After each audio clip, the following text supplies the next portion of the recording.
Hi, today I'm going to talk to you about my experience with hair transplant.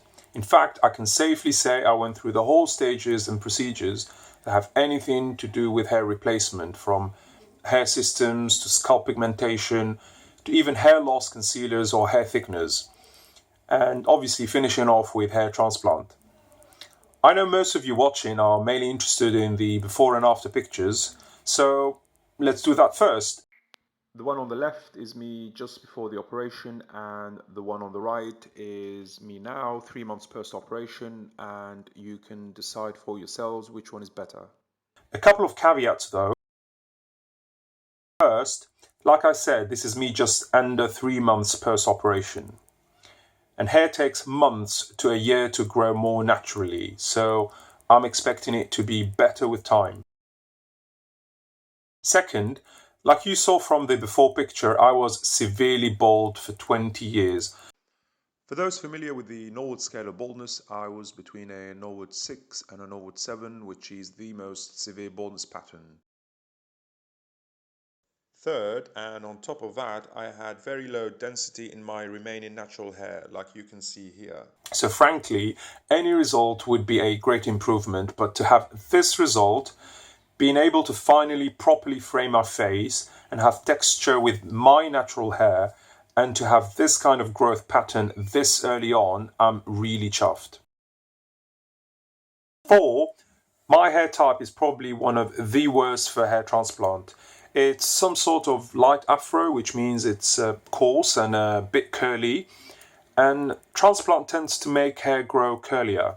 So again, someone who practically has the worst set of natural circumstances to start with, to have this kind of improvement this early on, then pretty much anyone else would have much better results.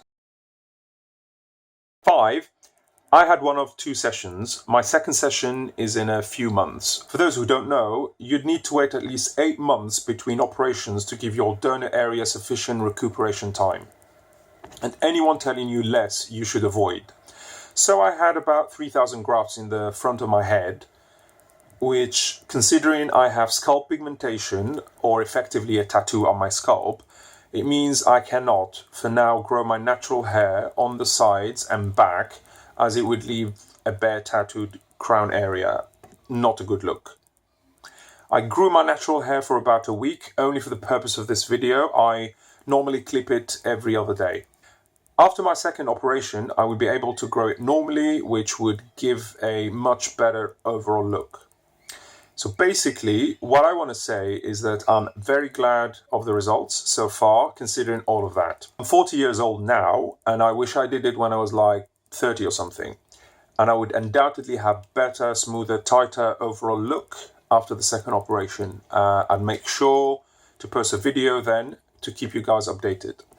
Here's what it looks like from behind. As you can see, there are no scarrings and the residual density is so natural and homogeneous. The second operation would be to cover the crown area.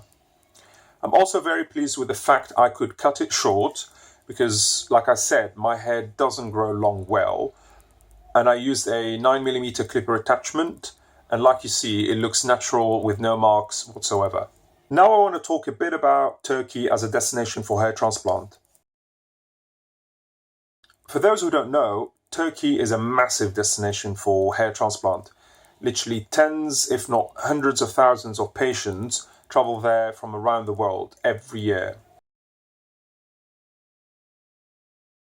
You won't be embarrassed walking around with the post-operation bandage. If you don't know, after the operation, the clinic will bandage up the donor area, which you'll keep for about a week. So having guys walk around with that, doing the sight in Istanbul, is a very common sight. In fact, I saw 3 other patients 1 day post-op still with their bandages on the plane back to the UK.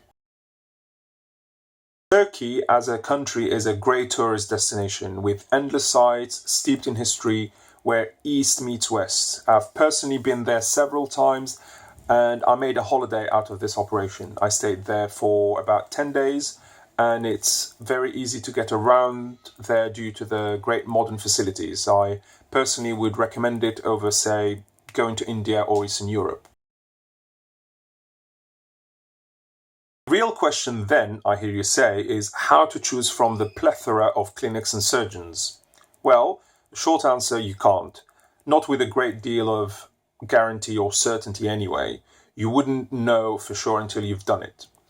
When I was doing my research into which clinic to choose, I looked at the top independent clinics and the top ones in the biggest hospitals too. They'd all tell you more or less the same thing, that they use the latest equipment and that they have great staff and that the surgeon is capable. What would have made a difference for me was if there was someone speaking on video about his positive experience and had noticeably positive results. That's why I thought of doing this video. I chose my clinic as they were very forthcoming with patients before and after pictures. I must have seen over 50 pictures and they all looked good. And what made a difference for me was that the surgeon himself was posing with the patients, presumably during their second appointment, months after the first operation. So you can see sufficient hair growth and they were all happy and smiling. That to me was a good sign. It did help too that they were cheaper than the big players, some of whom charge as much as €1 per graft, which is very steep. And I must say, I was lucky because it turns out the whole experience was great. Staff were amazing, no language barrier, the clinic itself is in a state-of-the-art hospital, and the surgeon is extremely talented. A big part of the surgeon's skill is his ability to ensure homogeneity in the density of both the natural donor hair and the transplanted hair, and I don't think I could have picked a better surgeon for that. It's also about his restraint.